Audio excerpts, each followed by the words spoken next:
খালি খাওয়ার সময় খালি বেশি কথা কয়। থালা বলো ফুপি বলো মায়ের সমান না, আটা বলো পিঠা বলো ভাতের সমান না। আব্বা আর ভাত নাই, 2 বলে যা আসলে সব খাইয়া ফেলাইছি, আর অল্প কয়টা বাকি আছে, আর কয়টা ভাত থাকলে দেন না।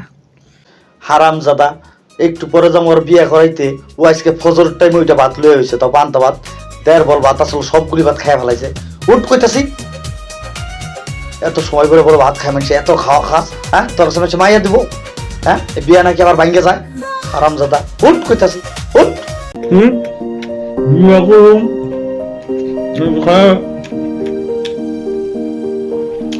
যাই তো খাই, হ্যাঁ তারপর যাবো বিয়া বাড়ি খাইবার দেবো, ওরেও খামো। পয়লা ভাত খাইছি, 150 চালের ভাত খাইছি কেবল, ওবার যাও তারপর 150 চাল খামো। আব্বা হয় না।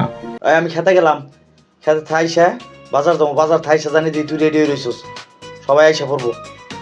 এই বিয়া ভাঙ্গে গেলে কিন্তু আর তোর বিয়া করাইতে পারবো না, তোর মতো খাতরের কাছে মানুষ মেয়া দেবো না। শিগগির উঠ, চালু করে উঠ। খালি খাওয়ার সময় খালি বেশি কথা কয়। তবে খামো, বাকিও খাই, আর দিন বাকি খাই, আর কেউ খাই না।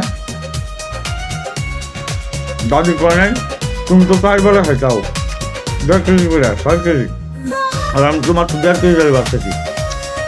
বিয়া বাড়ি যাইয়া কত খাওন খামু, গরুর মাংস পোলাও, তাড়াতাড়ি খাওন শেষ করি বিয়া করতে যাবো। আব্বা এসে যদি আমার দেয়, আমি এখনো খাইতেছি, আমার জম্মের ভাত ডাল দেখা হইব, আর ডিম ভাজলে ভাত খাইয়া পারবো না, তাড়াতাড়ি রেডি।